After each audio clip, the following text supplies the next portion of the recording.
Assalomu alaykum. 8-sinf adabiyot darsligidagi mavzularni sizlarga audio variantini havola etamiz. O'quvchi va abituriyentlar uchun. Mehnatimizni qadrlagan holda videolarimiz ko'pchilikka tarqalishi uchun obuna va like bosishingizni so'rab qolamiz. Alisher Navoiy fardlari va tahlili. Fardlar.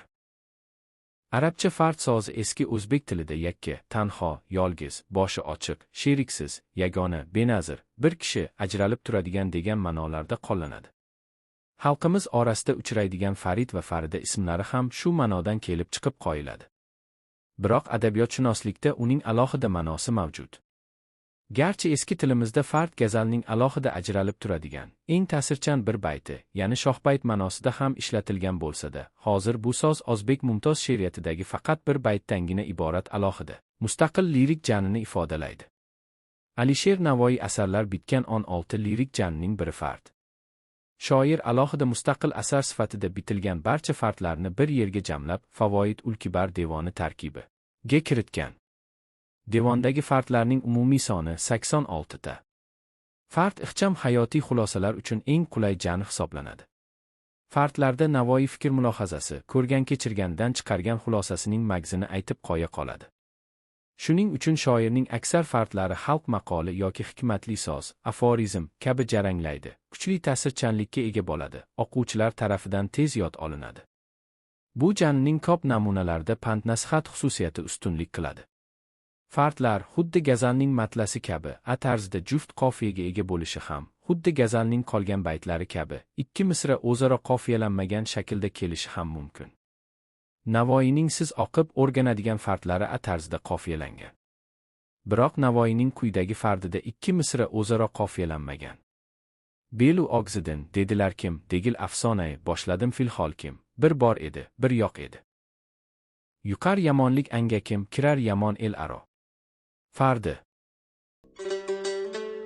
Yuqar yamonlik anga kim, kirar yamon el aro, ko'mur aro ilik urgan qilur ilkini qaro. Xalqimiz orasida qozonga yaqin yursang, qorasi yuqadi degan mashhur maqol ko'p ishlatiladi. Navoiyning ushbu fardida shu maqol mag'zidagi fikr boshqacharoq tarzda ifodalangan. Bir misrada shoir gapning po'skallasini aytib qo'ya qoladi. Yomon odamlar davrasiga kirgan kishiga ulardan yomonlik yuqadi. 2 misra ana shu fikrga hayotiy dalil-isbot yangilik jaranglaydi. Axir, komirga qo'l tekkizgan kishi qo'lini qora qiladi, da. Fardda yomon kishilar davrasiga qo'shilmaslik kerak. Ligi goyasi ilgari surilgan. Buning yoshlar ma'naviy tarbiyasi uchun ayricha ahamiyati bor. Adabiyot hamisha ezgulikni targib qilish kerak.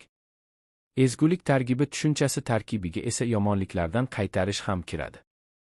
Ulki sanga eldan erur aybgu. Fardi. Ulki sanga eldan erur aybgo, elga dogi sendin olur aybjo.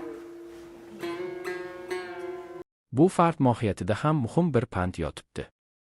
Undagi dogi so'zi tag'in yana ham aybgo kalimasi ayb aytuvchi, aybjo esa ayb qidiruvchi, ayb topuvchi ma'nosini anglatishini bilsak, satrlardagi asosiy mazmunni to'la tushunib olgan bo'lamiz.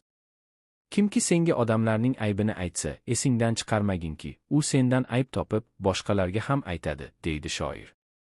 Bu bilan, birinchidan, hech kimning aybini aytmaslik go'yasi ilgari surilyapti. Ikkinchidan, birovlarning aybini aytib kelgan g'iybatchilarning gapini eshitmaslik, ularga quloq solmaslik ham nasihat qilinyapti. Bu fikrni oddiy bir ogid tarzda qabul qilmaslik kerak. Chunki asarning vazni yuzaga keltirgan yengil va oynoqi ohang, ikki satrni bir-biriga chambarchas bog'lab turgan qofiya, aybgo aybjo badiiy go'zallik hosil qilgan. She'riy ta'sirchanlikni shu unsurlar ta'minlagan. Bu kichkinagina asarda ham shoirning yuksak mahorati, qalamining kuchi bilinib turibdi. Men sinuq ko'nglim, sinuq sabrim uyi xud yerga past. Fardi. Men sinuq ko'nglim, sinuq sabrim uyi xud yerga past. Bilmagan holim shikastin, ko'rmagan muncha shikast. Ushbu fardda asli arab tilidan olingan ikkita sabr va hol va fors-tojik zabondan kirib kelgan uchta xud, past va shikast so'z qo'llangan. Qolgan kalimalarning hammasi sof turkiy. Bu ikki arabiy ifodani ham, shuningdek, forsi past so'zini ham hozir hamma bemalol tushunaveradi. Xud bu yerda hozirgi ham ma'nosini ifodalab kelgan. Shikast esa aynan siniq yoki buzuq so'zining forscha tojikcha ifodasi. Hozirgi tilimizda ham shikast yetkazmoq qo'shma fe'li mavjud. Lekin bu ko'proq zarar yetkazmoq ma'nosida qo'llanadi. Shu tahlillardan keyin baytda ifodalangan fikrni hozirgi tilimizda bemalol bayon etish mumkin. Men siniq, ko'nglim siniq, sabrim uyi ham yerga past bo'lgan, ya'ni buzilgan, buncha shikast ko'rmagan kishi, holim shikast, zabunlik. Ini bilmaydi, tasavvur qilolmaydi. Farqda bevosita shoirning hasbi holi ifodalangan. Yaxshi bilamizki, Navoiyning hayot yo'li bir tekis kechmagan. Ijtimoiy-siyosiy vaziyatlar o'zgarishi, ya'ni hokimiyat almashishlari oqibatida oilaning ona shahrini tark etib, Mashhadga ko'chishiga to'g'ri kelgan.